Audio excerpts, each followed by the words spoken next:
facing our 4 categories. Category 1 in yellow, Category 2 in green, Category 3 in blue, and Category 4 in the red, who are our first riders away. 5 minutes between Categories 1 and 2 and Categories 3 and 4. 10 minutes between Categories 2 and 3.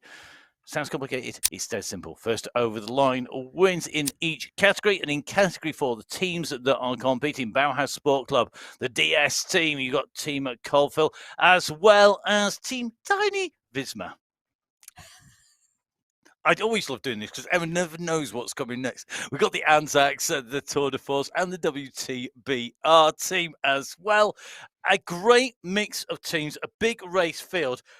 All of the riders apart from Jokabonis in teams.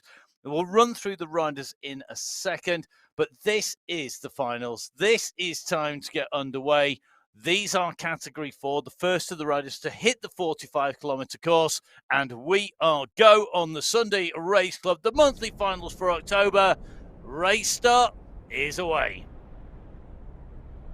So that's a right-hand turn being taken, and then we're going to make our way on to our next T-junction and then sweep round from here into the city. Our Category 4 riders almost as one group coming away. The start is critical. You are not going to win the race. At the race start, you are potentially going to lose it if you're not in contention. May sound familiar to you, that line, but it's the same line we used as the women's race for a reason, because it is so true. Absolutely critical here. Absolutely critical to be in touch. Expend energy chasing onto a big bunch. You're going to be in trouble, and it is a big bunch, isn't it, Emma? Let's have a quick run through some of these names in the teams, because they are really, really strong teams here. Yeah, so Category 4, we've got 36 riders on start sheets today and 9 teams in this category. Now, let me just caveat something. So, this month through the 4 qualifiers, Gnocchi and Diduch have won. Just 2 winners this month, because Gnocchi's taken the win 3 times, Diduch as well. Now, those 2 riders have progressed with Elos to Category 3. So, the top riders in this category who have taken the wins this month are not in this Category 4 race, making it into the Category 3 race. Now, it was the DS team who took the win last month from the Anzacs. But taking a look at this, you know, Pino is there in the DS team, strong rider, Agudelo, Milano, there as well. The Anzacs, Dadson, Mark Dadson's been riding strongly. Allport, Francis McMurtry, they're good. They've ridden. Adriano Zanaska's been riding well. Ian Lloyd's been riding well. Fanati is also in the Tour de Force. Team Tiny Visma, well, that is Kaluma, Mamba, Abello, Cadabona. You know, we've seen those names time and time again, and they were strong back in the MyWhoosh Championships. And, well, Backhouse Sport Club, you know, Warren's had a 5th, Montoya's had a 2nd. So that could be a strong team as well. So I suppose what I'm saying, really, is it's a bit open today. I thought you were just reading the phone book. There's that many names and there are that many contenders in here. And that's one of the great things, isn't it? That even within what is relatively close racing, between all of these teams, all of these riders, there's so many people in contention. There's no real dominant rider or team, I think, when we come to this. 14 riders took top 5 positions in the 4 qualifiers, you know, and two winners, and a number of those are not here anymore. So let's see who is going to be taking the win today. The riders at the moment, the lead group are together. We do have one rider distanced off the back by a reasonably substantial margin. I was looking at about 8 or 9 seconds, I think, to me, as they go through. It could well be more just watching the riders coming through on that satellite navigation view. But we're going to go out onto our long curve that takes us round onto our first sprint. That's the Abu Dhabi sprint. And as you can see, we're going to come around this big, long horseshoe turn here, make our way out around that turn, and we will find ourselves coming in to the sprint banners. Now, remember, of course, the sprint's not for anything other than a snapshot window in terms of our recognition of what the riders are doing in there, so we'll know who's going well, which groups are going fast or slow. But it does mean that one of our riders will be wearing the green skin suit of Sprint leader as they go through, and they are basically accumulating points at each of the sprints. So the more sprint wins you take, the more points you get, and then you'll find yourself in there. Now, Category 4 starting to get opened up here. Joy Kaluma starting to wind, so the action is starting to unfold a little bit here in the early stages for Category 4.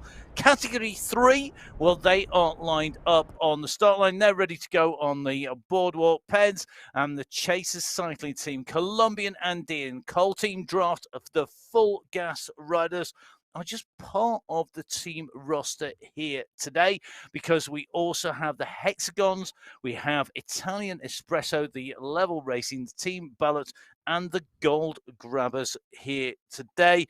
I think this is going to be a really, really tight race in here. Bearing in mind, all these teams are close, aren't they, Emma? Well, I think this could possibly be Draft, Hexagon, and the Gold Grabbers 1, 2, 3 in terms of which way round that rolls. But about to roll out the start pen are the Category 3 riders. They are up, they are gone, they are out of the pen cleanly as one group as they take the sweeping turn onto the boardwalk. All the riders we expect to see are in here. Munoz, Geraldo, Cadiz, Gakes, Winfield, Pulgarin, Kayin, Cy Bradley's here for his first final on the MyWhoosh Sunday Race Club. Elos, Demanuan, Bogran, Gonsulin. All of these riders are in the mix and ready to race today. And remember, these riders who are racing here today, they are fighting it out for the prizes in their category, for themselves and for their teams. Now, Emma, when you went through that list of riders here in the mix, when we break that down into teams, we've got riders like Hexagon. So you've got two brothers there. You've got Burke and Kayan in there. Really strong sprinters. We know the Italian Espresso squad with Enrico Quadrelli, Alessio Caligula are going to be very, very strong and smart. I mean, Caligula's a DS, for esports teams. You then add into the mix things like Draft with Gates and Winfield in there. But I'm looking through the sheets, and there's no one team that for me stands out as having an absolute superstar team. It's very well spread. It is really well spread. And as we said, there are 10 teams in this category. If I start at the top, Johan Aron, Chasers cycling team. Nogueira, Chasers cycling team. I could pull riders out of every single category, but we've always said the Category 3 race is one of the most competitive. It's a big, big race field. 47 riders on the start sheets. It is a huge race field with a lot of quality riders. And I think the course is going to play out somewhat in this race today. And it's going to be really interesting to see how the teams choose to tactically play this course. Now, are they going to, I'm trying not to give anything away from the women's race because the women were on the same course today. Are they going to play this very carefully until they get to the final climb? Or are we going to see different types of tactics from the men? Well, you say they're on the same course. They are, in that we have a big climb at the end.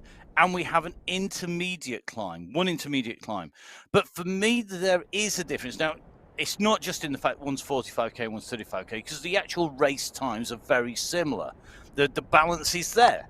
However, for me, the key thing on this is where the climbs are. So on the women's race, there were significant climbs in addition to the segment climbs, significant slopes and ramps that were very tough. And the segmented climb was in the middle of the section before you get onto the final climb.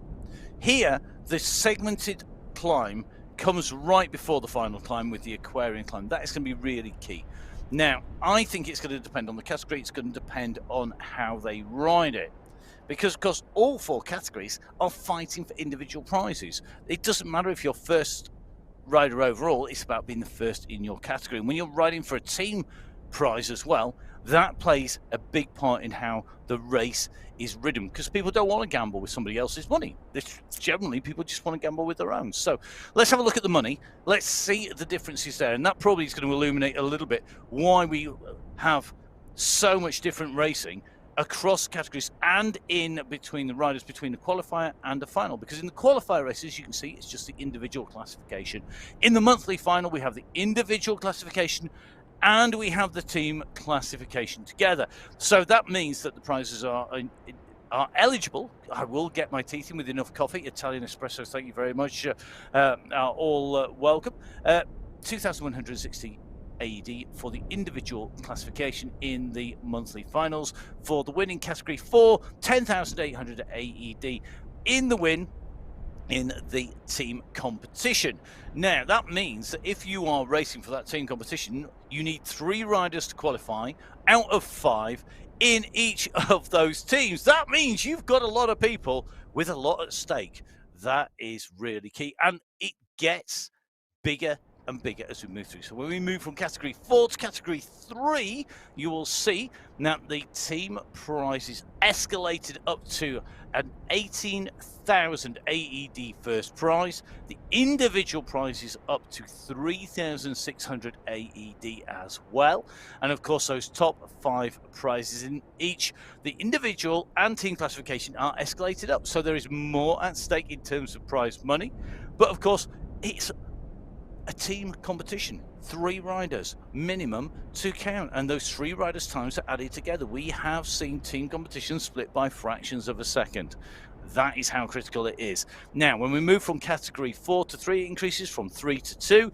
We see another increase, 30,000 AED for the team win, 6,000 AED for the individual win, and even if you, let's say you're a 5th team in category 2, 3,000 AED is a substantial sum. That's 1,000 AED each. That's a very nice little addition, because you're probably going to be in the top 5 as well. Now, when we go to category 1, these are the riders at the top of the tree. They are the elite riders, and they are the ones with the biggest prize fund. 5,000 AED for 5th team, 10,000 AED for the 4th place team, 20,000 AED for the 3rd place team, 30,000 AED for the 2nd place team, and a whopping 50,000 AED for our top team in category 1, and in the 10,000 AED for the 1st place in the individual classification. You can see why our riders, they're going to race for this and why it matters so much. Now, we have riders from around the globe. Now, if you're in the UAE, then your 50,000 AED is the perfect currency to have it. If you are maybe somewhere else, you might find that the local currency is something slightly different, and we have riders around the globe, which means it's time for, and one of these days we're going to get a little jingle to play. It's Emma's Exchange. We're going to go over to Emma's Exchange, powered by Google, which is not to be taken as gospel in terms of financial monetary exchanges. 50,000 AED, Emma, for the team competition. Where are we going today on Emma's Exchange around the world? I'm Where in the world are we? I'm going to New Zealand in Okay. the men's race today. Antipodean. So we are indeed, we've got a theme today. We went to Australia in the women's race. We're going to New Zealand in the men's race. 10,000 AED, 4,685 New Zealand dollars as we watch Mark Dadson. He's pedaling away on the other side of the world, but if he takes he can't take the team prize in category 1 because he's in category 4, but the 50,000 AED is 23,426 New Zealand dollars. Now, Mark Dadson is indeed one of our Antipodean riders. Dadson has had 1st, a 3rd and a 5th this month in the category 4 race, and take a look at that. He's in the breakaway with Allport, McMurtry, Francis and Dadson. Well, that's the Anzacs. That is a team tactic. All 4 of your riders down the road, put the attack in together. New Zealand and Australia are away off the front at the moment, and they've got a 9-second gap, and they are about to come up to this time. So they're on the foothills of this time. It's just coming up to 5% as they continue to push on. Now, this is really interesting. This is an attack from a team, a 4-man team, in the first 8 kilometres of a 45-kilometre race. Now, when you're riding on MyWhoosh, if you've not been on MyWhoosh, really critical to know that the teams can talk to themselves. So if you are on the platform, what you'll find across the bottom of the bar when you're riding, across the bottom of the screen where our scrolling bar is, that is where you will find the way to access the microphone. Your microphone, you get channels. You can listen to everybody, or you can just listen to your team. And listening to your team is key. And that is why they're able to communicate and put down some great team tactics and go off the front. Going to be really interested to see what happens to go over the top of the climb in Category 4. Will our Category 2 riders emulate that? Well, we have some of the real aggressive teams in here. We've got the ADN team, Beast Mode, powered by Rose. We've got the Cafe de Colombia squad. Hubbards are in, as well as Sunday Bagels. Trying to make me hungry here. Clearly today on the MyWhoosh Sunday Race Club. We have some of the most aggressive people looking to take out everyone else. The Hitmen. We have the Wattage Warlocks and the Wattage Wizards. So looking for maximum power, and they're up against UAE Falcons, Zayed Hamdan, Ahmed Al-Tanaji, and Hassan Al-Ramesri in the UAE Falcons. Could be very interesting whether maybe somebody like the Wattage Wizards can take them on. Will it be David Ospina's day today? We're going to find out. It's Category 2 who take the start, and away they go. They are off and riding 45 kilometers, 997 meters of ascent, and only a whole load of team riders, all eager to take top spot away from you and your team. It's going to be very interesting, this race in Category 2, a really aggressive, tough race. And when you look at these names through here, Emma, and we look at the names on that start list, so hard to pick an individual winner, never mind a team winner. Oh, it has been really, really interesting. 37 riders on the start sheets today, 9 different teams. If we take a look at this month's stats, 11 riders have finished in the top 5. 3 different winners. Mendakowicz has won twice, Graves once, and Van He won last week. Now, saying that, last month's final, it was the Hitman and Hubbards, 58 seconds between the two teams. Now, you look at the start sheets and you think Hubbards, Betty, Kirchner, Winfield, and Oya, really strong. The Hitman, Graves, Spratt, Simmons, and Yeast, again, really strong. Lots of top 5s amongst those. But the Wattage Wizards, really strong. The Wattage Warlocks, really strong. Beast Mode, powered by Rose. Mendakowicz is in there. Von Haren, Holweiler, Bjarhead, and Mare. It's going to be another competitive race. It is, and look at the Bagels. I mean, Filippo Quadrali, really strong rider. You've got Tatu Koistonen in there, Primero in there. If you look down, I mean, the Wattage Warlocks, you know, Van He, who you just mentioned being in there as the squads, and you can't count out somebody like Hassan Al-Ramesri from the UAE Falcons on this climb. So difficult to see who is going to take this away. If we go back 12 months or so and we think about the Sunday Race Club and we think about the monthly finals, we were talking about 5 or 6 teams in each category, you know, and we were talking about who was going to be 1, 2, 3. Now we're looking at more than, you know, we're looking at a position where we've got 5 team prizes, but we've got 10 teams in Category 3, 9 teams in Category 2. This team competition, as the number of riders has expanded, the number of teams has expanded, the level of competition just gets better and better and better. And you look at the number of riders in a final, because you have to qualify for a final. We did traditionally, if you go back a little while, see some relatively lower numbers compared to the qualifiers. The qualifiers would have higher numbers. Then when you had to qualify and when you got into those finals, the numbers were lower. There was less riders and there were lower numbers of teams, as you said, Emma. There are a huge number of riders in this final in total across those 4 categories. But still less than we see in some of the qualifiers, because not all of the riders qualify for the final or want to qualify for the final. So 153 riders overall on the start sheets of this men's race today, 34 teams. Now, we are just shy of 200 riders sometimes on the men's qualifiers. So you can see maybe 30, 40 riders down on some of the qualifiers for the finals, but you've got to get 2 verified rides in to qualify for the finals. Is it any wonder we're spending more time on homework before and after the races? Not at all. Not at all. Not because of the size of the race and field. It's no wonder that the racing is so exciting in each of the 4 categories now. It is. And if you are racing, please do get in touch. You can help us with that homework.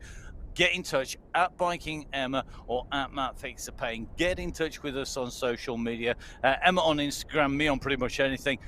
Dive on board. Tell us what you're up to. Tell us who's in your teams, where you're riding, where you're racing, whether you're coming back from injury, whether you're absolutely flying at the moment.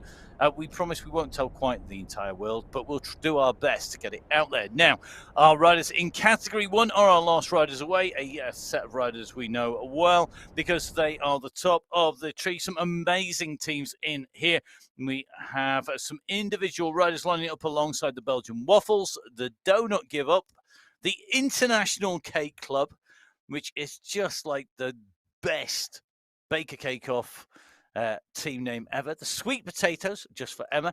The Team DSR, and of course, the UAE Clan team. Can the UAE Clan team equal the UAE Emirates team and come out at the top of the standings at the end of this? It's going to be a really close one. Well, it is going to be a close one indeed, and we'll look a little bit into detail in a moment. But we're going to get this race underway. We're in with Ross Fawcett as the seconds tick down.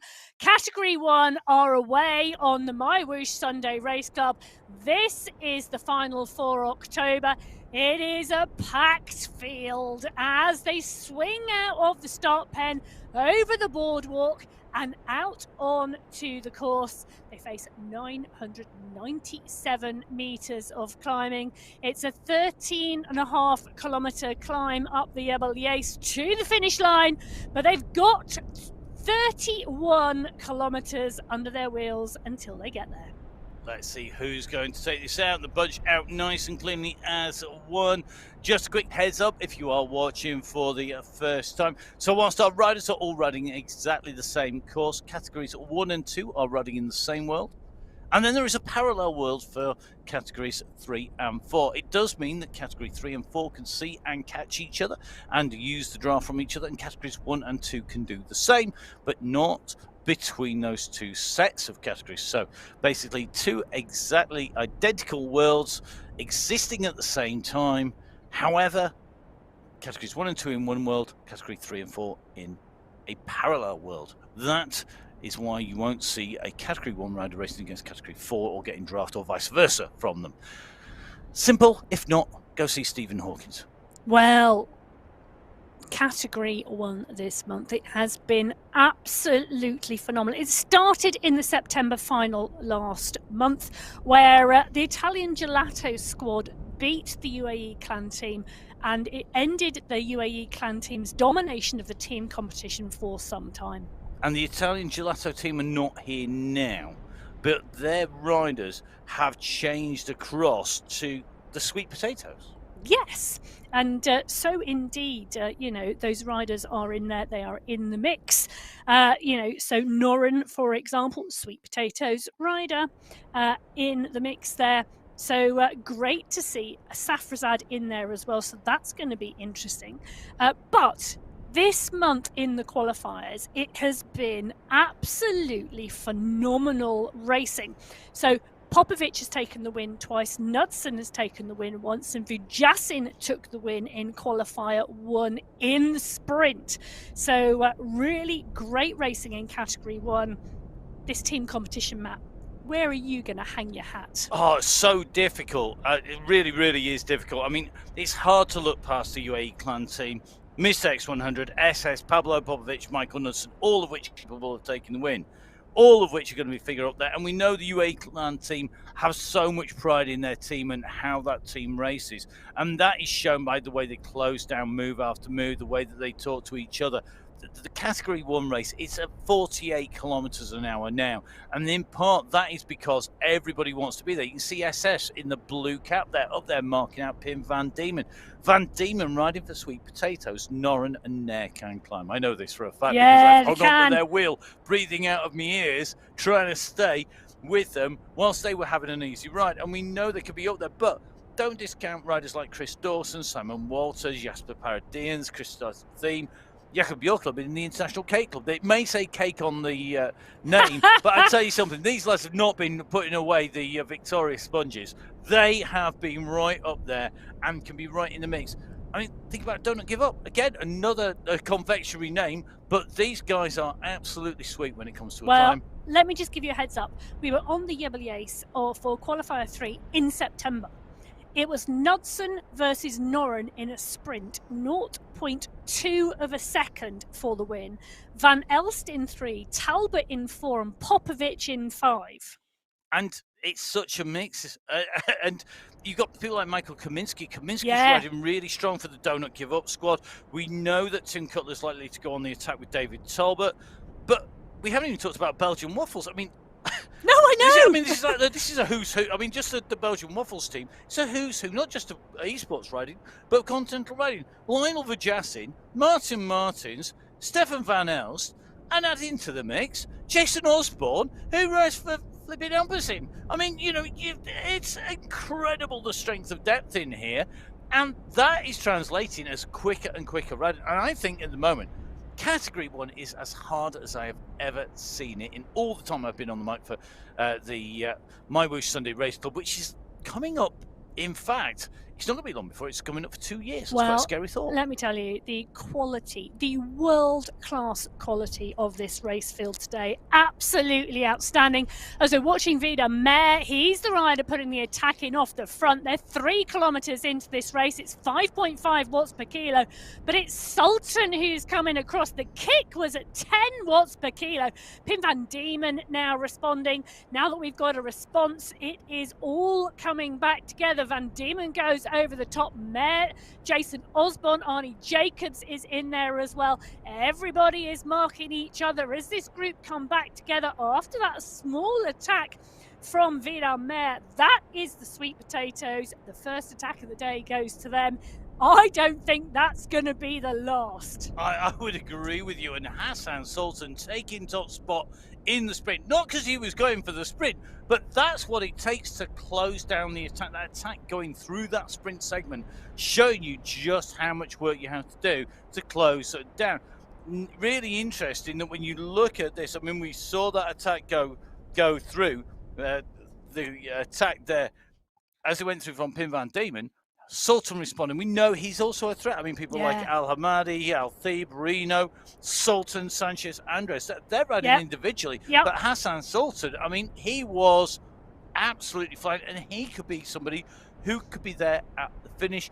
And I wouldn't put it past him to attack really early in the day. Well, it's going to be really interesting to see what does happen whilst we drop back in with the Category 2 race. And there's been a stretch here.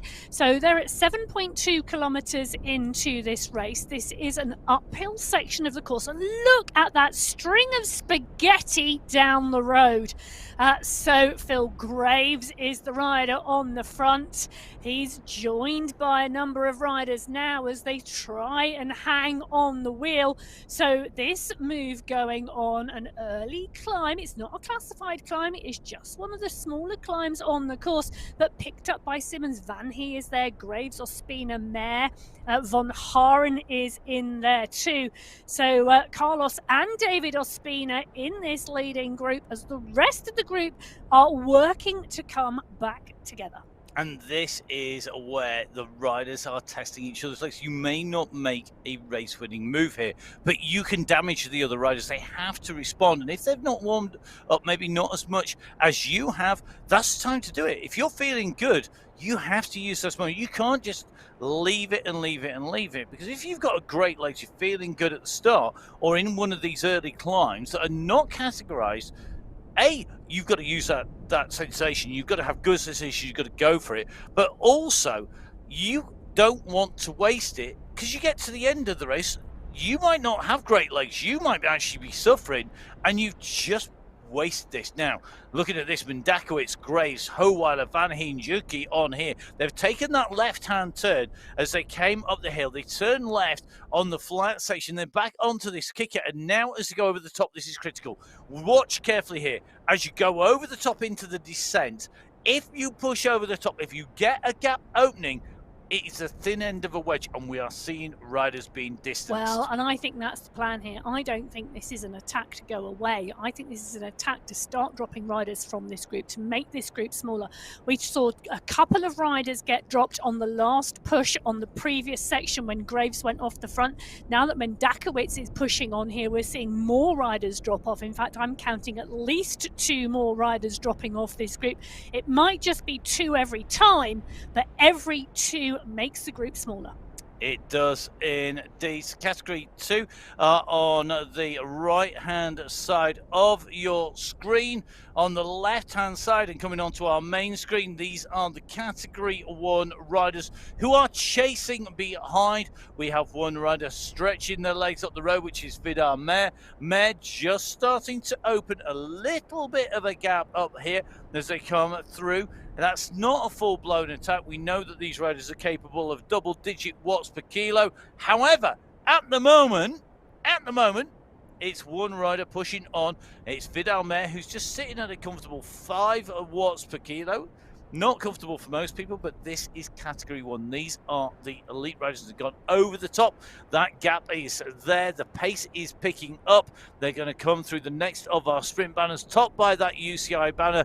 Remember, of course, MyWhoosh, the partner for esports with the UCI, the international governing body of cycle sport around the globe, until 2026 at the moment. No, I keep on going even longer than that. Really looking forward to what happens. Keep your eye on the MyWhoosh social media feeds. That's MyWhoosh on Instagram and on Facebook, as well as my_whoosh on Twitter, for all of the news as that format is announced. Now, really interesting. We talk about the sprint segments being a snapshot on the racing, and this shows us that through that snapshot, because of the attack being put in by the Hitmen in Category 2, with the answer coming from Don and Ospina from the Wattage Wizards, the teams that we thought would be right up there in Category 2, they are mixing it up with the Category 1 aggressors: Sultan, Dawson, Safrazad and Panizza, Team DSR, Sweet Potatoes, the International Cake Club, and of course Sultan running as an individual. A real mix of riders in the top 8 as they come through, and these results of course are live, so they are going to be updated on the way through. Now, Pim van Diemen going for the classic move, come through the sprint over the top and attack, and then Pim van Diemen now stretching his legs out. He's opening up the gap here. The Sweet Potato squad, they're very aggressive. There's none of this smooth, almost bland taste to them. You know, with a soft outside and a mushy inside. These guys are like proper potatoes, never mind sweet potatoes. They are crispy.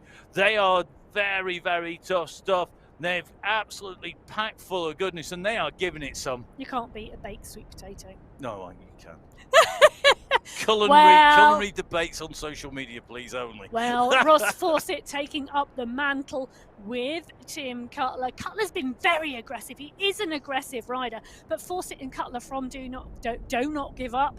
Do not give up. Do not give up. Great pun. It's a great pun. So Fawcett, Osborne, Cutler, Van Diemen, Popovic, Jacobs, Thiem, Darn, all in the mixer. SS is around the top 2. So is Vujasin. This is continuing to be a hot pace at the moment. There's a hot pace and hot sauce all over these food groups at the moment.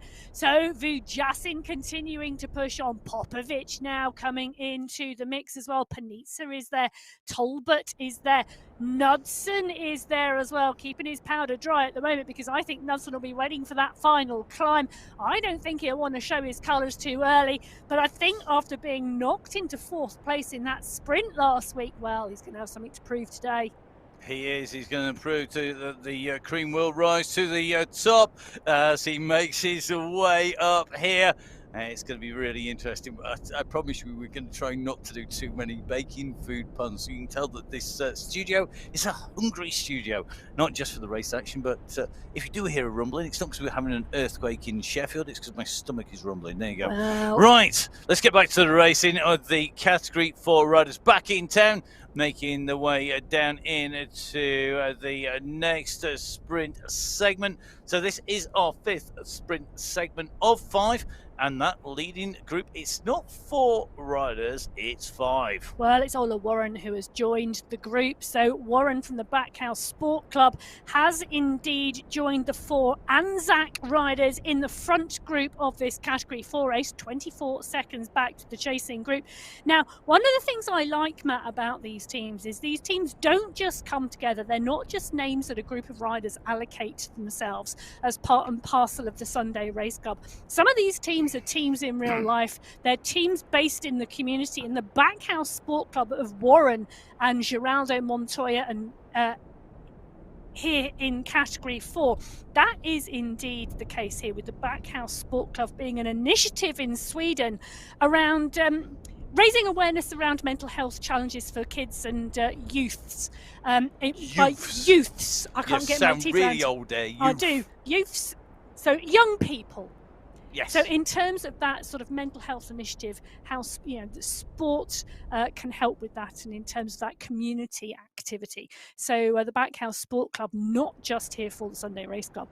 No, and that's really great to see, isn't it? I mean, we know just how good we feel when we watch the Sunday Race Club, how good it makes you feel when you ride your bike on MyWhoosh, when you're out riding your bike in outdoors, whether that is going down to the local jumps, whether it's travelling on one of the many trails, the tracks, the velodromes around the UAE, whether it's going out and around the mountains, whether it's on the flats. Getting out. Sport is absolutely critical, proven to keep people, literally prescribed to make people feel better. It is really, really key. It's great to see the teams putting that back into sport. Well, it is. And, it's not...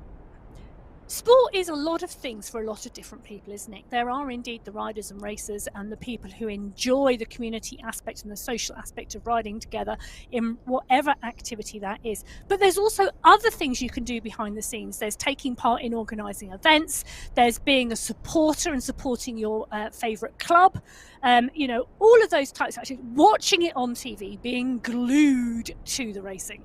Well, that kind of sums up what we do for a living, which is watching the racing. We actually have quite a lot of racing on this weekend that we're going to be calling the action to with our UCI partners on esports. That is MyWhoosh. We're here for the Sunday Race Club. We're getting to watch these amazing riders who are out and racing on the Sunday Race Club in Category 2 at the moment.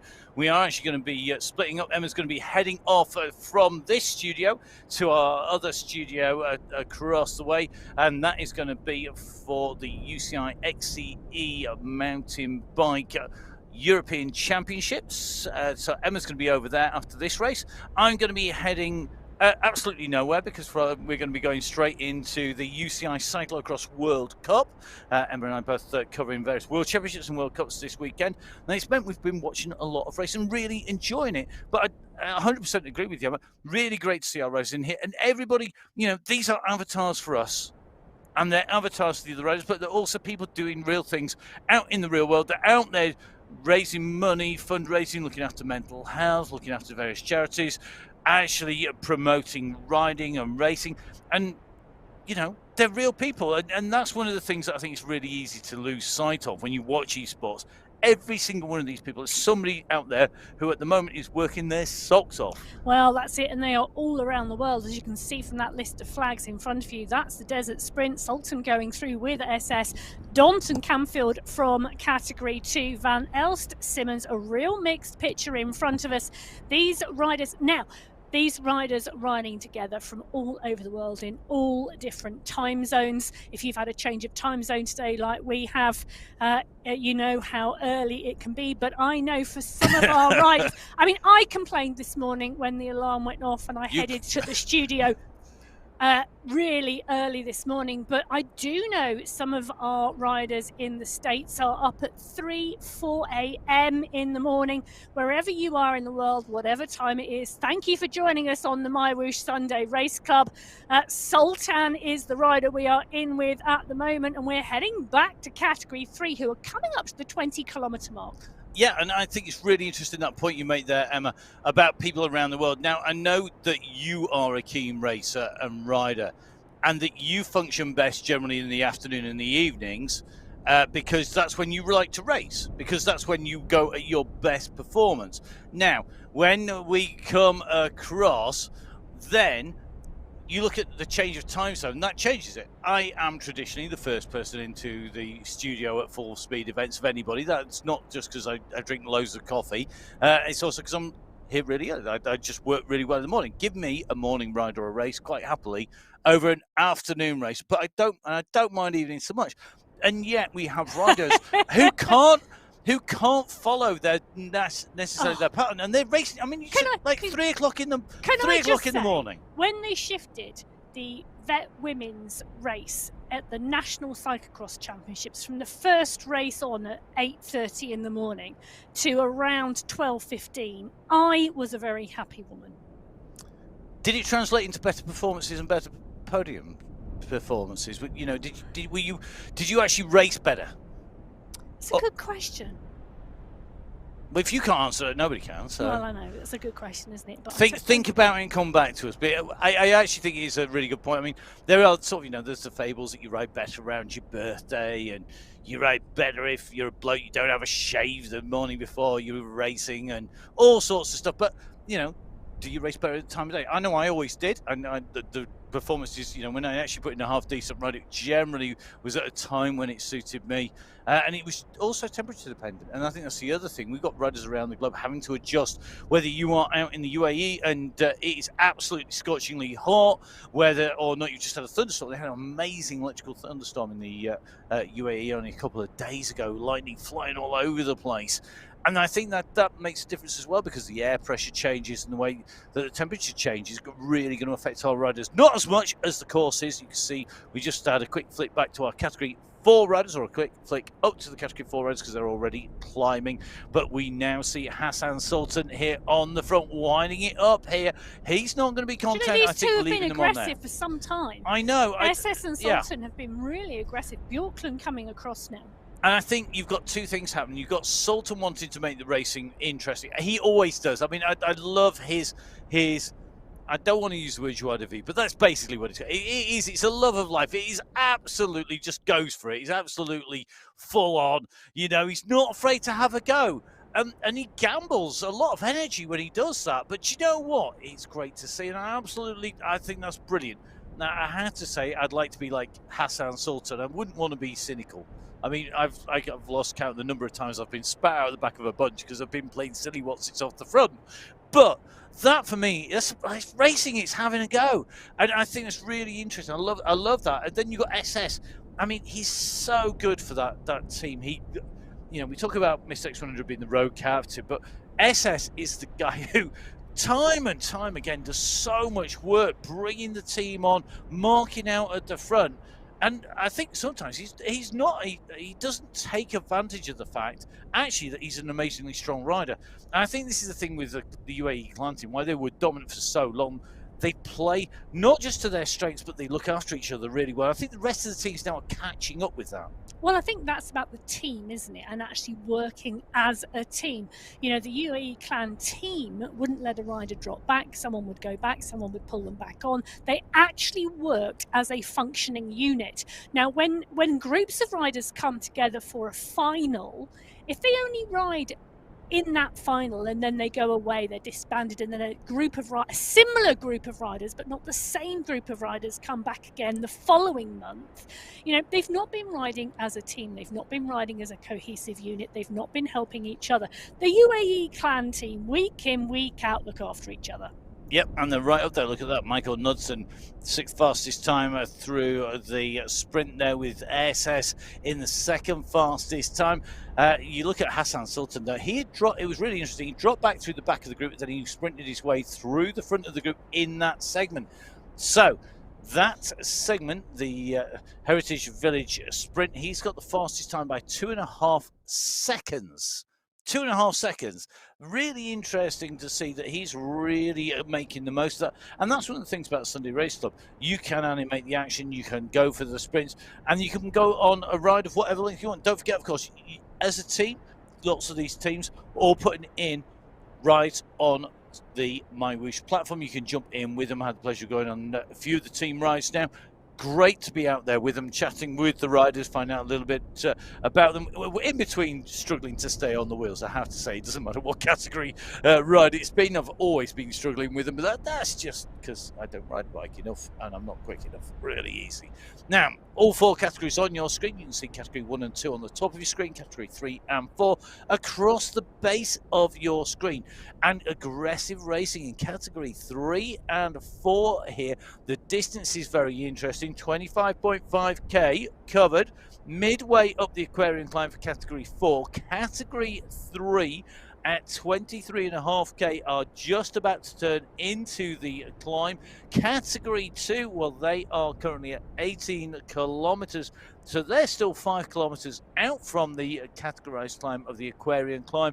And category 1 currently covering 15.4k, which, despite being an aggressive race, means that they have not closed that much down on category 2. Well, let's just remind people, if they've just joined us and this is the first time they've watched the MyWhoosh Sunday Race Club, category 4 were our first race underway 5 minutes before category 3. Category 3 started 10 minutes before category 2, and then category 1, the last group away on the road, started 5 minutes behind category 2, which was 20 minutes behind category 4. So all these 4 races with their own discrete start, time out on the road at the moment.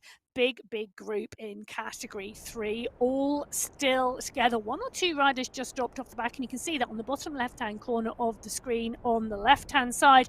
You can see that blue blob a little bit further back, but this is a huge group. Now, category 3 is our largest race field today.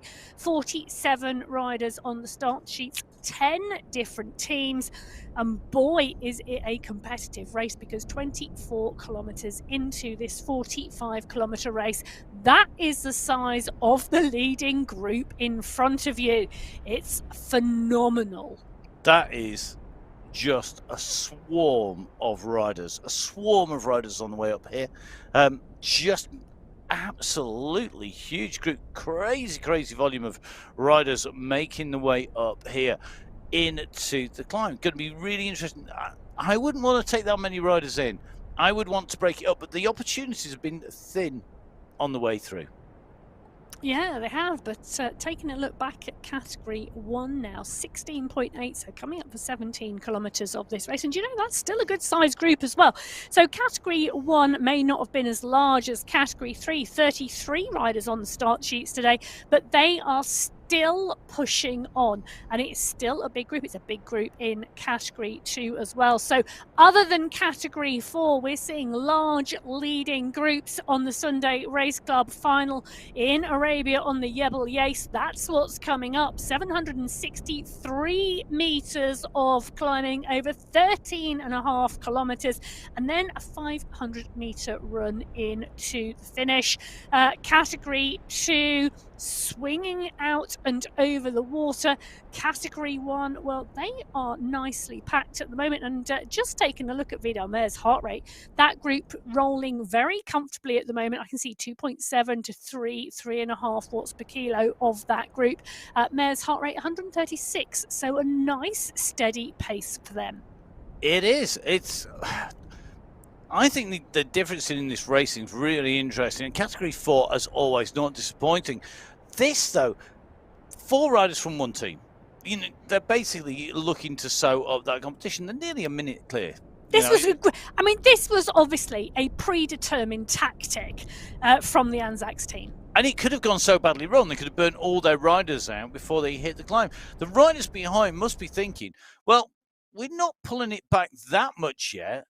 We could pull it back some more, but we're not there yet. Well, we said it's a really long climb at the end, 13.5 kilometres. Anything could happen.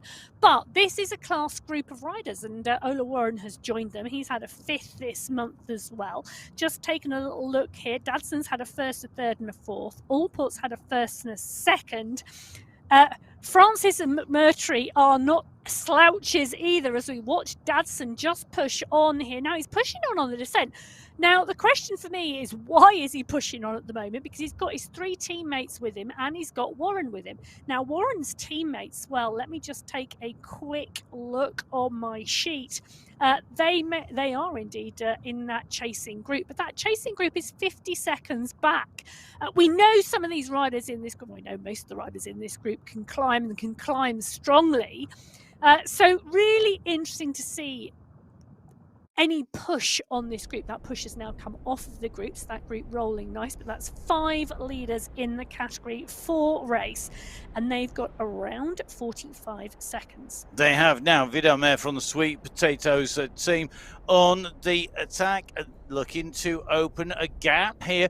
He's at 6 watts per kilo consistently. He's using this run into the descent to open some distance and gap, and this is where it pays to know how the platform rolls. If you've not raced on here, and one of the questions we've been repeatedly asked is about making sure you know how the platform rides and what do you need to do if you're going to be wanting to ride, for example, in the World Championships. Well, the answer is ride a lot on the platform. Absolutely ride a lot on the platform. How it feels, how it rolls, when to attack. Great move here by Vidalmer. He went over the top. He used that momentum. He's got some slipstream through, some draw through on the way through. How much he gets, where it comes, and how much distance he can get. Really key knowing that when you're racing. And it is so important to ride on this platform. It is so important to understand the technique to ride on MyWhoosh and the technique to race. You know, we talk about the last 500 meters sometimes, and sometimes we see massive upsets. We saw a 4-up sprint last week, and you know what? You have to understand the dynamics. You have to understand how it races, because you have to understand particularly how momentum works for you in racing on MyWhoosh. We've seen Popovic do it. We've just seen Mayer do it. We've seen riders come so close. We've seen riders who you think are out of it in the last 2 kilometers come back and take a top 5 position because they understand how to race on this platform. So Vujasin, Dan, SS Theme, Nair, Panizza are all in the mix here. Safrazad is here. Paradians is here. Martins is here. They are all in this leading group. It's a huge leading group in category 1. They are coming up to the 20-kilometer mark. I'm seeing another little push on the front that's coming from Chris Dawson's SS immediately covering it. Vujasin is the rider behind. They've bought the break back in. We've got a couple of category 2 riders in the group. They got swept up from Mayer as he put that attack in. Now, no one letting an attack go at the moment, and it's SS continuing this strong pace at the moment. They are running through this sprint section, and SS leading them out. Will he continue that attack as they get on the other side of the sprint, or will he sit up and come back into the group? It's Sultan who's doing the chasing. He is a category 1 rider, but in that green skin suit, signifying he has the most points in the sprint competition in category 1. So SS and Sultan continue the charge in category 1. As we take a look at that sprint results, it is indeed Sultan taking the sprint section there in 24.8 seconds. SS in 2, X100 SS's teammate in 3, Knudsen there from the UAE clan team as well, before Kaminsky, Fawcett, Walter Harris. Martins is there too. The sprints coming thick and fast before we see the 2 climbs. So all 5 sprints over, done and dusted before we get to the aquarium climb at 23.7 kilometers. That final sprint there complete for categories, but the aquarium climb coming at 23.7, so in just under 3 kilometers now for this category 1 race field. It's a huge group of riders all still together. We are looking at them as they continue on the trajectory towards the climb, the first climb of the day. Category 4, well, they are just under the polka dot banner, signifying the second climb of the day. They are on the Jebel Yais. They've now got 13.5 kilometres of this climbing segment ahead of them, and then a 500-metre run into the finish. And Dadson, Warren McMurtry, Allport and Francis, the 5 riders leading Category 4 are clear. They are now over 1 minute clear of the chasing group. So this group with that gap on the climb, this is where it's going to count. The riders making their way through. Who's going to have this? Will they be able to hold on? And what's going to happen behind? Remember, it's not just about that first team. It's about teams 2, 3, 4, 5, 6, 7. Because remember, we have such a big packed set of race fields out there in the men's race here today on MyWhoosh on the Sunday Race Club. And amazing to see how that has come down with that attack blinding move by the team in Category 4 of the Anzacs. Now in Category 3, a completely different kettle of fish. There you are, Yeah, proper look at that. UK English commentary phrase, kettle of fish. And one day I'll come out with, I'll tell you what that actually has come from, along with whittling. We haven't done that one for a while. So our riders on the way through. This group has not been brought down much. We have seen rider after rider dropped off, but it's still huge. And that is in part because it is the biggest race field of the day. Category 3 on the way up here. And at the moment, for me, this is a little bit more circumspect on these flatter sections, a little bit more careful on the flatter sections when it gets to the climb, a bit different now. On the front, Mr. X100 for the UAE clan team. We've seen a push by them.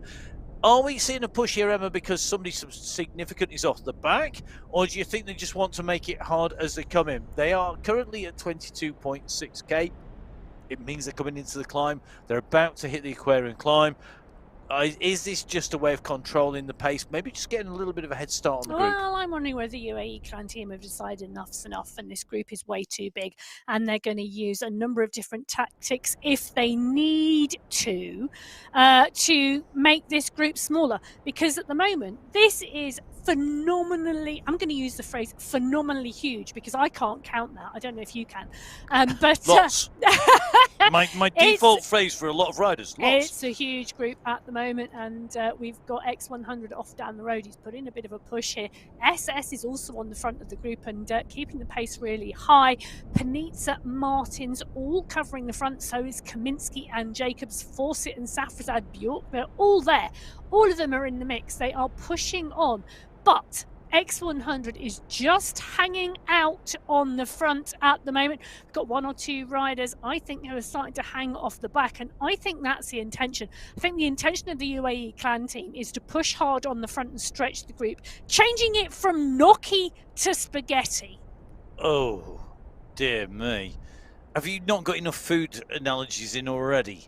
Oh, I was just trying again. But as we start to see the race being strung out here from X100, from the UAE clan team, it is indeed Pim van Diemen pushing on, and Jason Osborne, Van Elston, Talbot. They are trying to close him down now on this climb. He's just taken that right-hand bend, and the riders go round after.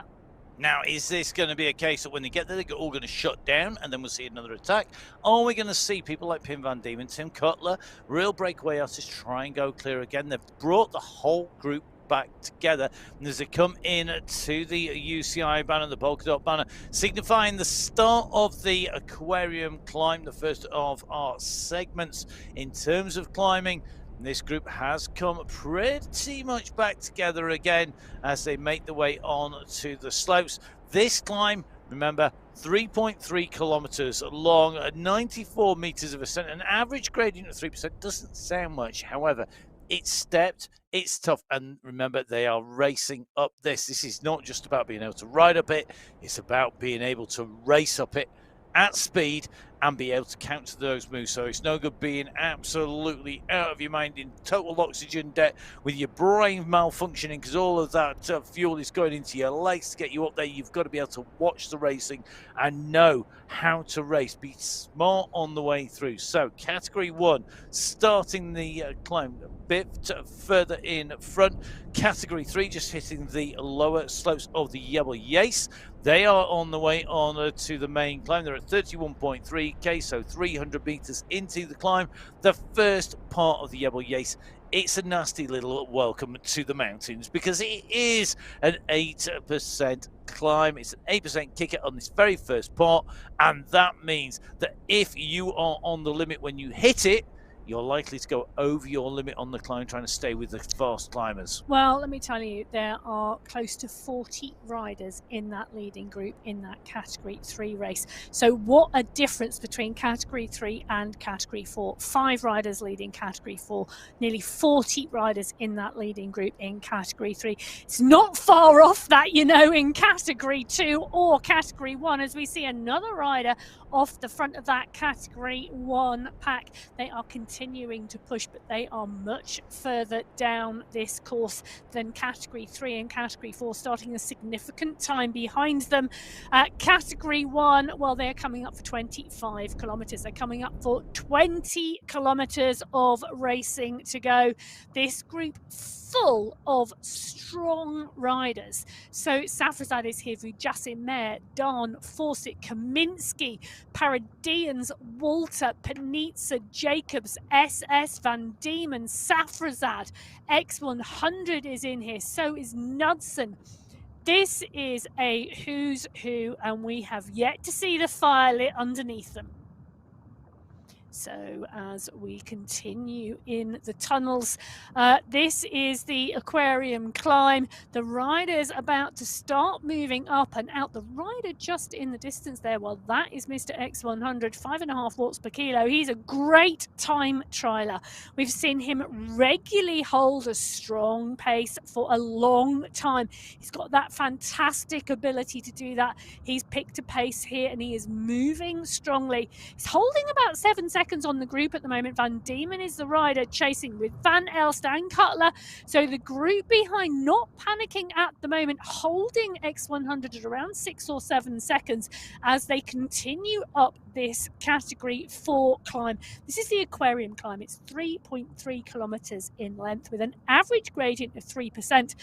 And they continue to tap this out, not really altering the status quo. Really interesting, isn't it? And you're looking at the pace that's being put down here. It is a real time trial pace, real pressure on the front there, but we see Miss X100 do this time and time again. Now, very different watching these riders on the descent here, because I would expect this group of Category 2 riders to have broken up more. They haven't. This is still a big pack. 23. So, yeah, and that, for me, that different dynamic really is telling me that I think they are going to be holding a lot of the firepower, a lot of their energy for that final climb, understandably. Whereas in Category 1, Miss X100 is doing a lot of work. We've seen a lot of attacks, a lot of pullback. Pim Van Diemen has been doing the same. Riders starting to push a little bit earlier on the way through, maybe just using those sections on the way through. Miss X100 currently now with 9 seconds gap, continuing to push at 5.4, but he's not in his red zone, is he? No, he's not. And we can tell that by looking at his heart rate, because we've seen X100's heart rate go up to about 164, 165 now. Heart rates are very, very personal, and it is about the comparator with each individual's heart rate. You cannot compare rider with rider because it just does not work that way. So X100 here still leading the charge, leading the gap here now, 7 seconds. It's Vujasin on the front behind now at the moment. Now Vujasin has had a phenomenal month throughout October. 1 first place, 2 third places, and 1 fourth place in the 4 qualifying rounds. What is he going to do today? Is he going to round out the month with a top 5 in the final as well to make a full hat box there? Or are we going to see a different result for Vujasin? This is not Vujasin. This is a Category 3 race, and it is Munoz Giraldo who is pushed on here. He's got a gap as well, around 6 seconds on the chasing group, and he's gone up and round one of the Category 4 riders as our Category 3 groups start to move. Now, on the bottom left-hand corner of your screen, you can see Munoz Giraldo has put an attack in, but you can see the groups on the road behind and the climb ahead. So Munoz Giraldo, the leading rider in Category 3, 23rd on the road now, indicating 22 Category 4 riders in front of him. They are scattered up that mountain. Now, on this Category 4 climb, and coming to the top of it are our Category 1 riders. X100 was out front, but we can see a stretch on the group now as they are bringing him back into the fold. But the group is stretching. Are they going to lose anybody off the back of this group, or is this group going to hit the descent all together? I think this group is just so smart. You know, you don't get to be Category 1 without knowing what you're doing when you race. It's very rare Category 1 riders get caught out. It can happen. It tends to be because they're actually on the absolute limit. And of course, we've got to remember these guys are training absolutely flat out. They're trying to make sure they've got the full potential harness utilized all the way through their training. It's no good training suboptimally when you're at this level of rider, because you need to be on top of your game, particularly coming into the finals. Now, on the way down, this group, it has pulled the group through. One rider has been yo-yoing at the back, which is dangerous as you come in to this descent, and maybe just going to use this little bit of a kicker up. Let's take a little look at the results, because as we come up the Aquarian climb, we're just taking a look. At the moment, it is showing that the Category 2 riders went up there faster. Remember, we had an attack from the Hitmen along with Ola Warren in there. We're just going to take a look at the moment. It looks to me like Dont in pursuit on that climb had gone quicker on the way up the Aquarian climb. Really interesting to see that as they came in and through. And remember, of course, this is the first time we go through on the climbs. Now, behind, we're just taking a little bit of a look at this Category 1 group. They're on this descent, and the rider who was distanced, look at the gap that's opened up now. I think somebody is really in trouble. The left-hand side of the left-hand side screen, just about hovering in the satellite navigation, was one rider who was distanced over the top and distanced big style. That means not going to be in the hunt going up on to the climb. But as we come down, remember, we've got to come back out from here and onto the climb, which is where our riders are in Category 2. So this is the Yates. This is the slopes. They're 200 meters in past the entry banner. Remember, this climb finishes at the climb segment itself at what is 500 meters to go. So remember, it's going to finish at 500 meters to go. That is where you'll see the polka dot banner for the climb segment. And then we will have a further 500 meters to the yellow banner that is the finish line of the MyWhoosh Sunday Race Club. And it's Category 2 go on here. Simmons, Spratt, Mayer, Quintero, Graves, Kirchner, and Co. on the attack. It looks like they have got a big chasing group of riders with them as well, and already splitting one rider distance in Category 2. In Category 3, bottom left hand side of your screen, you can see that the leaders are starting to work their way through. Munoz Geraldo, it is at the moment, who has the lead. He has got 18 seconds on Giuliano Roncalli, sort of the chasing group trying to keep him closed down. He's currently making his way up. He's at 34.5k, so he still has over 10 kilometers to go. Category 4, the leaders on the road at the moment, they are at 35.3k.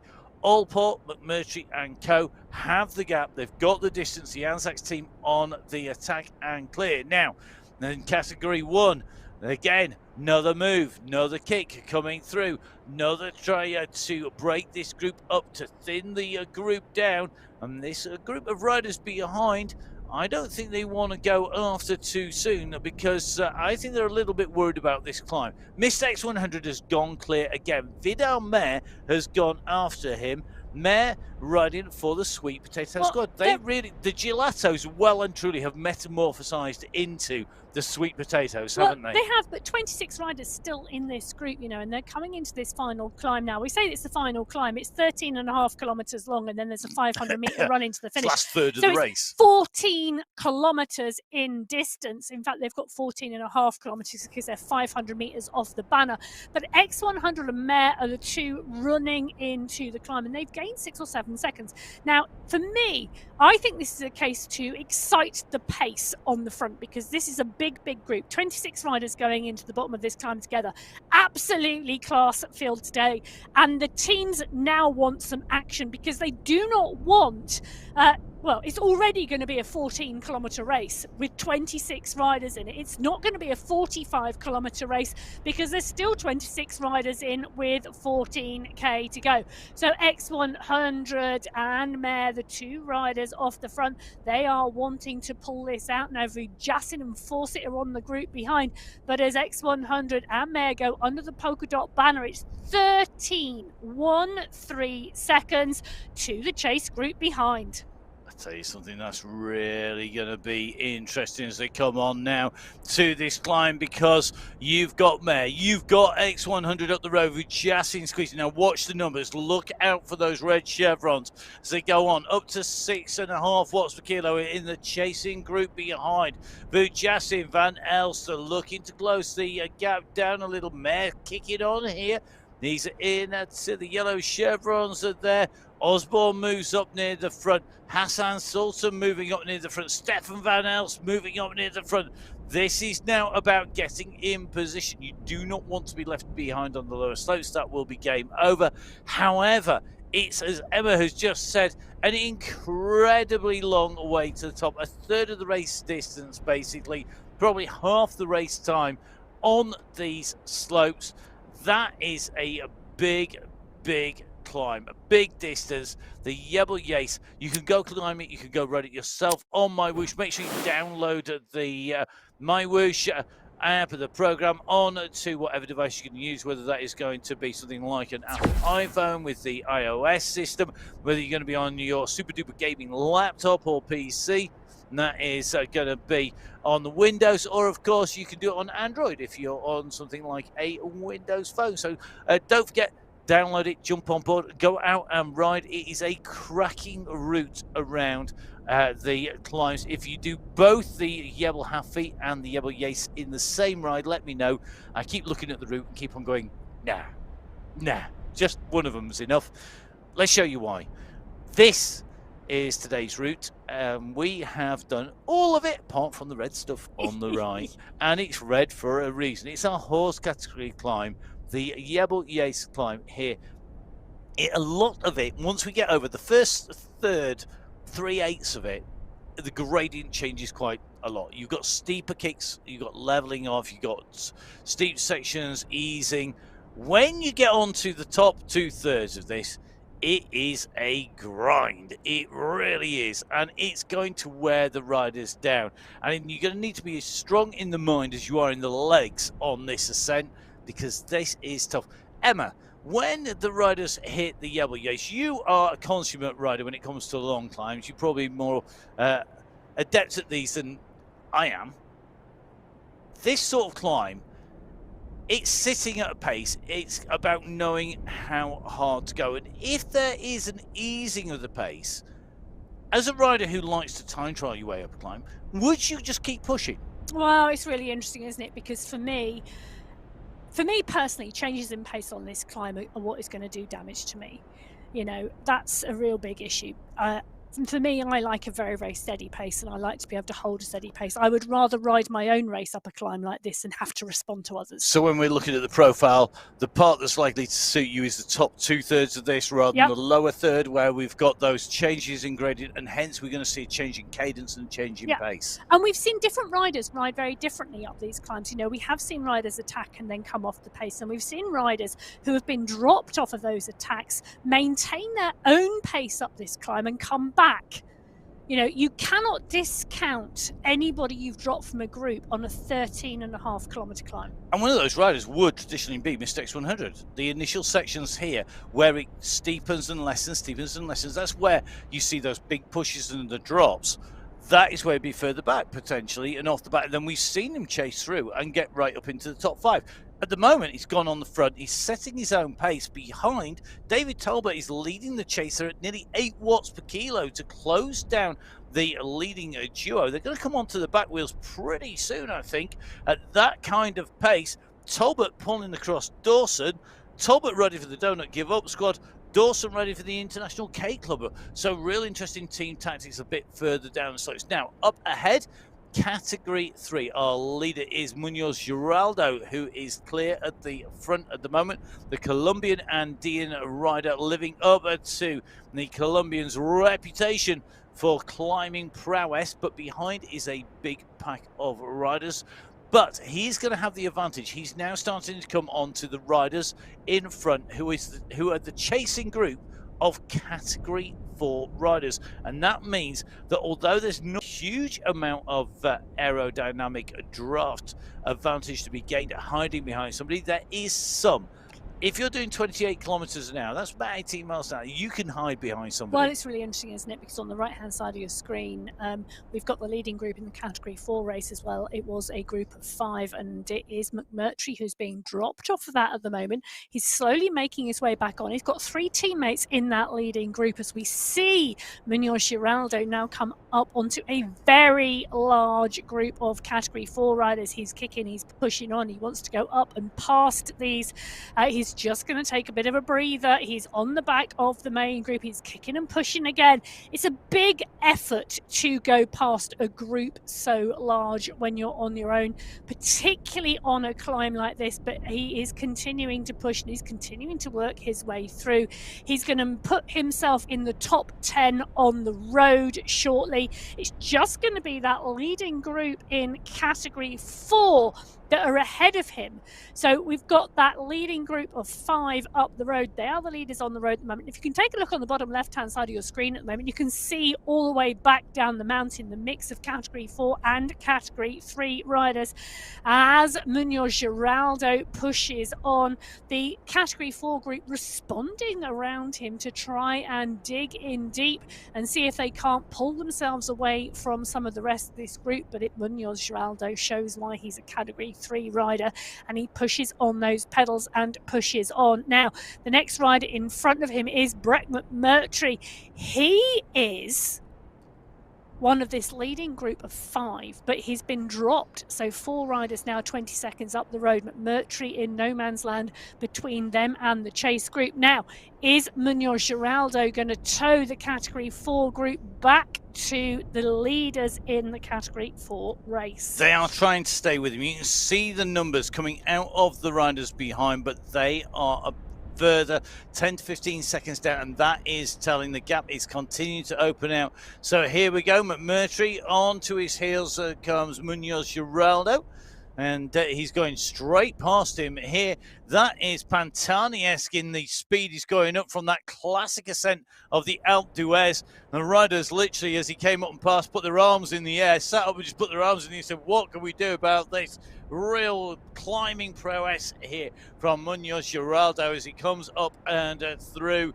He may have set off behind them on the hill, but he's making his way through this breakaway and now starting to make his way up towards the very front of the road. You can see in front, they might be 12 seconds, but it's gone to 11, 9. Yeah, but you know, he's still got a long way to go.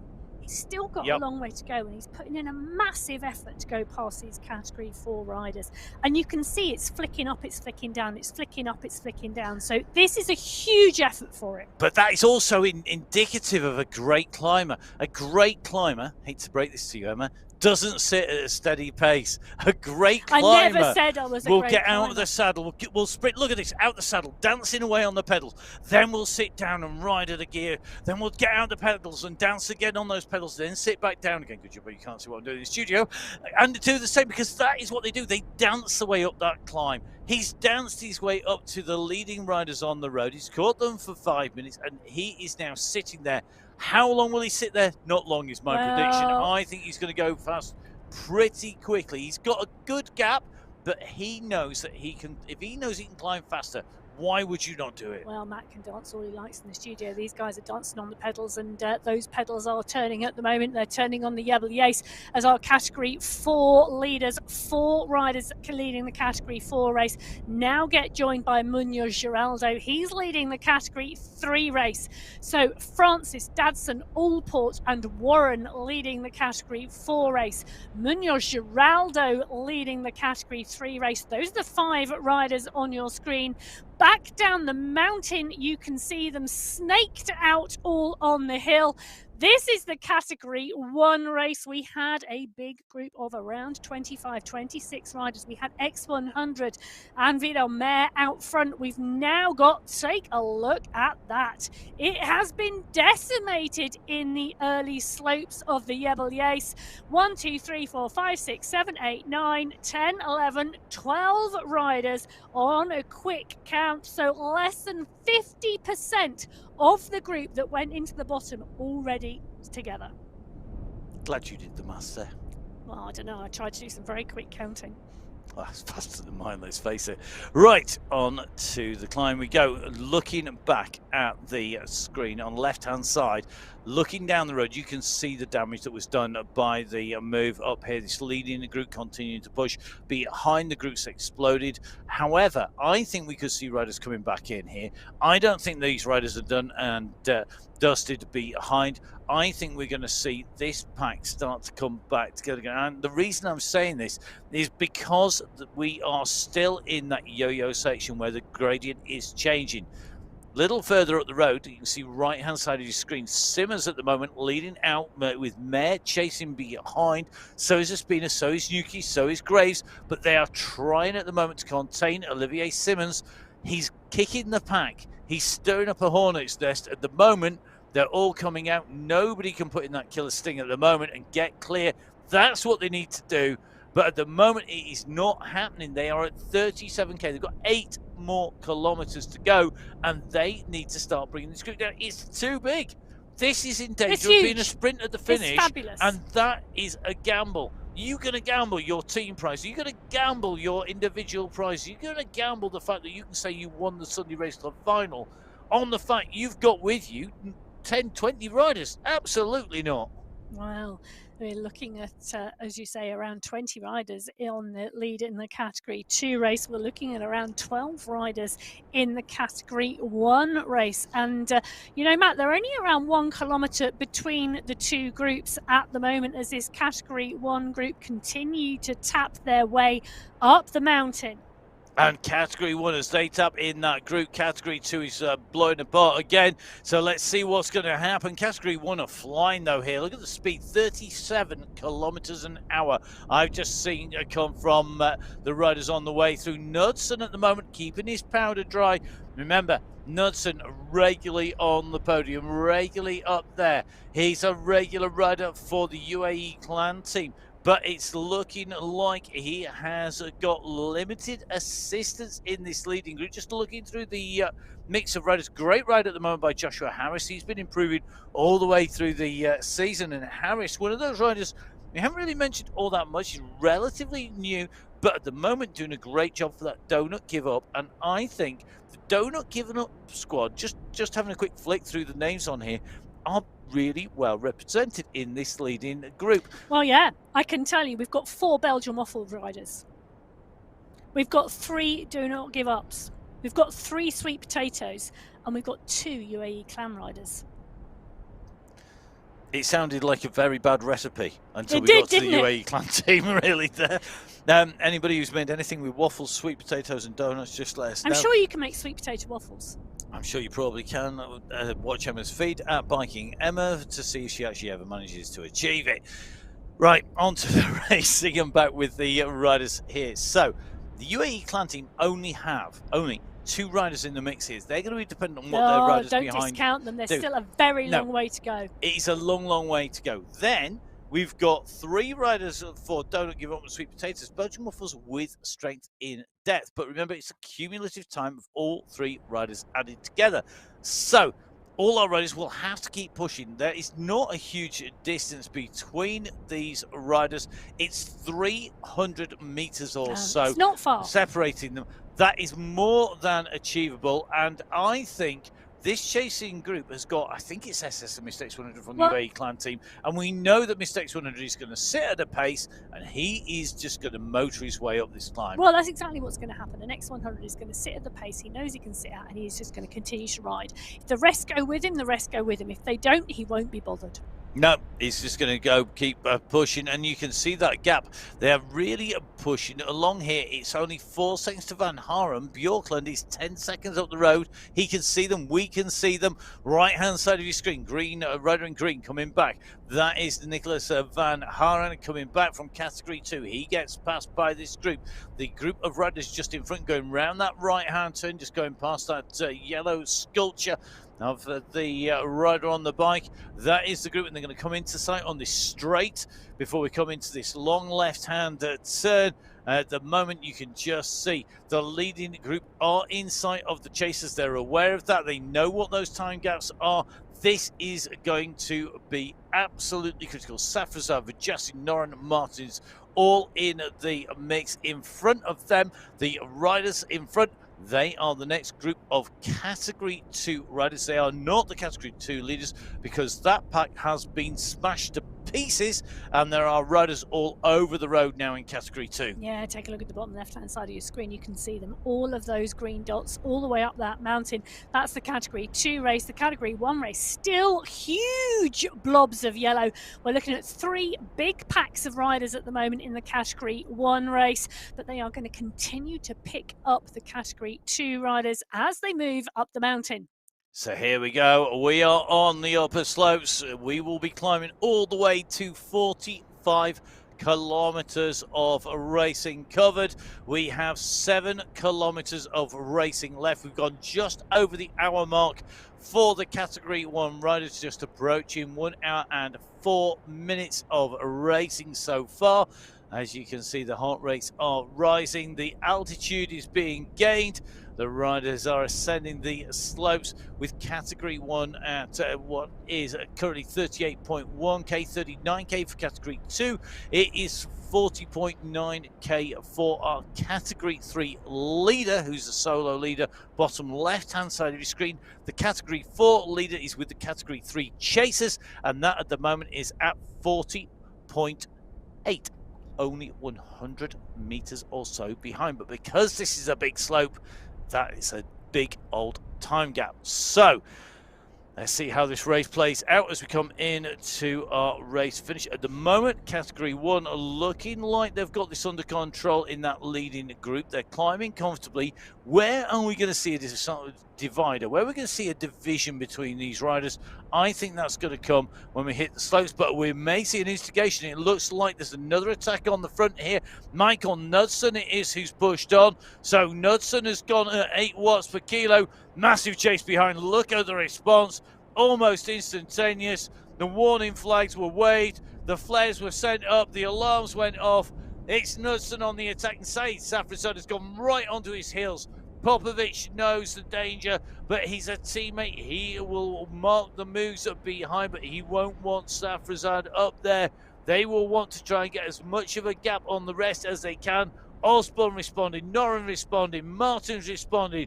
They're all right up there in the chase, and it's Safrazad who has the lead with Knudsen. The two riders are together, but Popovic is in the chase, and this is going to hurt. The legs are going to be screaming. The lungs are burning at the moment, and they are still 6.1k, 6k now to the finish. That is a long, long way. But the digs have gone in, and they are wanting time gaps. And I think in part this is because the UAE clan team know that they need to get big time gaps. A little win, 1 second, 2 seconds will not be enough for them because they're not represented by enough riders in this leading group. They need bigger time gaps. Oh, they do need bigger time gaps, but this group continued to keep coming back together again because of the class in this field. Whilst we watch them, look at that. Zach Nair continuing to push on. So is Josh Harris. They do not want to be out of this group. Now, Matt, we mentioned Strava segment for the WAS in the women's race. I've got the men's in front of me. Now, let me just caveat this with there are multiple Strava segments out there and available. This is just the one I have picked up today, and it does not match identically to what's in front of us. But who is at the top, do you think, Matt, setting the fastest time up the WAS? Tadej Pogacar. 5th. That's so good guess. Pogacar, 40 minutes, 42 seconds gives him 5th place. Okay. Finnegan. No. Okay. Roglic. No. Nibali. The Shark Messina. There Interesting. you go. So Pogacar in 5th, Filippo Ganna in 8th, 40 minutes and 46. Nibali's time, 40 minutes, 38 seconds. Okay, and so but Ganna is not renowned as a little climber, as a lightweight climber. He's a power climber. He can sit and pull a time trial pace out. Very interesting. Pure climbers not necessarily being the fastest up here. Not that Nibali's a bad climber in any way, shape or form Roman either. Bardet in 2nd, 40 minutes 41. So, interesting to see how that compares when we go up to the top of the climb. Remember, of course, the Strava segments don't necessarily translate across, but they do give us an indication. If that said it was 1 minute 20, and these we were looking at 20 minutes here, there'd be no way comparable, but it shows you the length of climb, the amount of effort required to get to the top of the hill. Knudsen on the attack. Popovic is with him. Safrazad is there as well. 2 seconds back to Vjasin, leading 3 riders, opening a gap now, and it's starting to stick. 3 seconds to Vjasin and Osborne. 3 ultra-strong riders on the climb. Said Safrazad, Michael Knudsen, along with Pablo Popovic. Johan Noren can climb, so can Vjasin, so can Martin, so can Osborne. But are they going to do the work? Who is prepared to commit at this stage to bring that gap back down? Well, Knudsen, Safrazad and Popovic, that is a phenomenal group of riders. We are just taking a look back. It's still 3 seconds, only 3 seconds back to the chasing group. It's going to be really interesting to see whether they can claw their way back. It's Knudsen actually having to put a kick on at the moment just to get back into contention with the group. He's gone up and over at 7 watts per kilo. Safrazad and Popovic doing the chasing. They're working their way through the category 2 groups now on the road. And there's not a lot of them left. There's not a lot of them left at all. Let's just give you a reminder of what those riders are looking like there. You've got Popovic, you've got Knudsen, and you've got Safrazad. Knudsen is the rider with no hair in that leading group of 3 side. Safrazad is the rider that is going up with the yellow cap, and Pablo Popovic with the white cap on the climb. Left-hand side of your screen, right-hand side. Well, category 2 leaders. It's still not decided. Well, do you know what? 15 riders in the leading group in category 2. It is one large group ahead of these chasing riders from category 1. Look at the size of it. There's now a push coming on the front from Carsten Mayer, Phil Graves, Nicholas Spratt, Oliver Simmons, because they know what's going to happen when that category 1 group come together. Actually, just taking a look at that, I reckon there's 2 riders further back down the road, so it must be 13 riders that are leading this group, but still 13 riders in the leading group is huge, particularly when there's a category 1 group coming up behind you. And they know the category 1 riders are going to do damage here. It will be who can jump in and who can stay the longest and who can utilize the category 1 riders to stretch this group, because there's nothing between them in this category 2 race today. Every time we see an attack, Mayer goes on the front. You see Dont responding to it, Graves responding to it, Primero responding to Spina, Bengtsson, Juki, Spratt.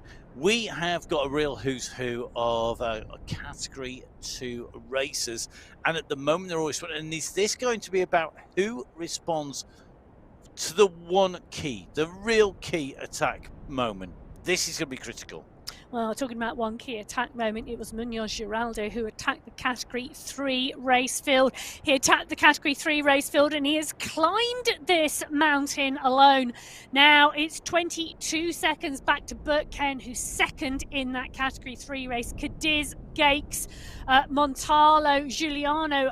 Oh wow, Hoyas, Diduch are all chasing behind. So this is one lone rider in category 3, one lone chaser. Then a huge pack looking for 3rd, 4th and 5th place, as well as rounding out that team competition.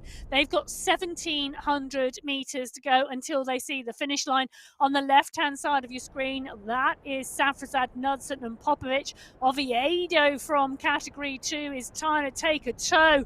So is Kirchner. But the 3 riders in category 1 are now clear of the riders behind as they continue to push and they continue to tap. You can just see now they're going around that bend. They are going to lose sight of the group behind, or should I say the group behind have lost sight of them.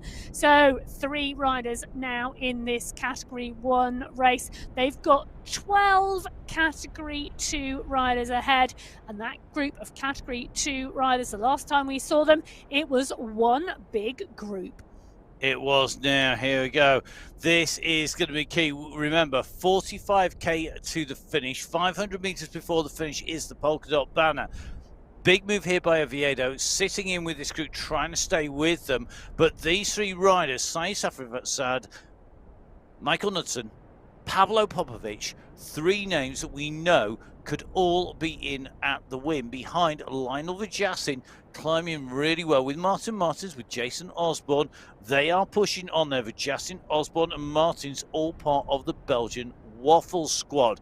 Really interesting how they now approach this, bearing in mind that they have opened a gap on the riders behind. In that mix, that is really interesting, isn't it? Because what we've got They're coming. They are coming. They're riding as a squad, and this is the group. So basically, in front, 2 of the clan team with company of 1 sweet potato.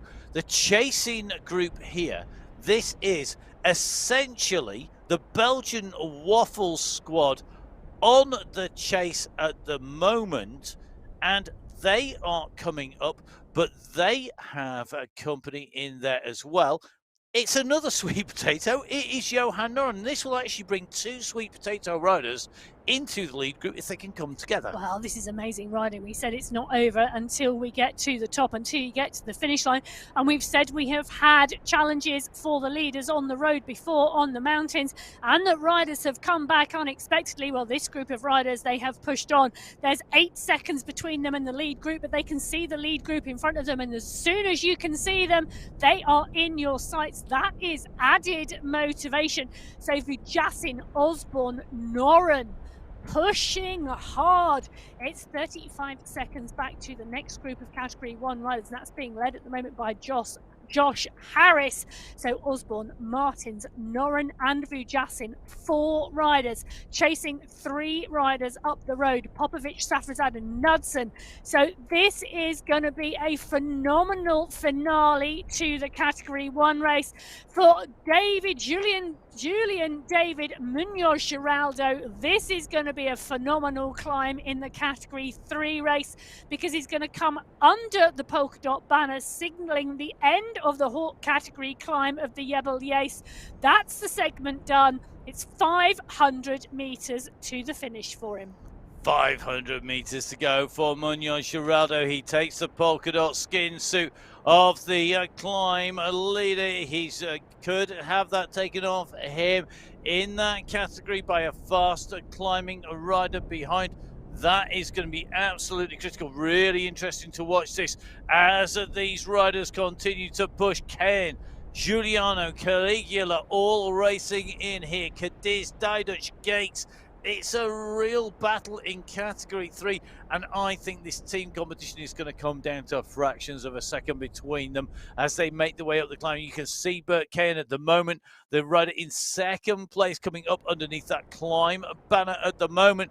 300 meters to go for Munoz Giraldo, 500 meters for Bert Kane.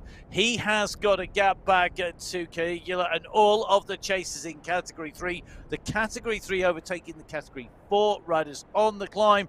We are going to come up to that banner very shortly. It's not the very top of the Jebel Yace itself. You'll have to go ride it on MyWhoosh to be there. But the riders are coming in to the finish. It's going to be a great ride by Munoz Giraldo here. He's kicking on. Julian David Munoz Giraldo, he's going to be your race winner here in Category 3. He comes up to the line. He left them all in his wake. He's your winner in the monthly finals on the MyWhoosh Sunday Race Club. Well, the Colombian Andean rider setting a precedent in Category 3. This is the chase behind him. Bert Cairns being caught. He was in second place for a long time. But Uran Ariavi has indeed pushed on. So Let's see if he's going to hold it or whether Kane's going to come back. He is indeed going to hold it for second place. Kane's going to have trouble, but he's going to hold on to third. Diduch is pushing for fourth, but it is absolutely all fast and furious with a sprint coming from behind. So Category 3 have come in and over the line. We saw our top 3 riders come in and through. Category 1 are trying to close the gap down behind our leaders, but they're not doing so because the leaders in Category 1 have caught the leaders of Category 2. They are basically all together. This is your leading group. Category 1 and 2 together on the climb, and at the moment they have 900 meters to go. They're coming up towards the banner, the polka dot banner that will signify the end of the climb itself.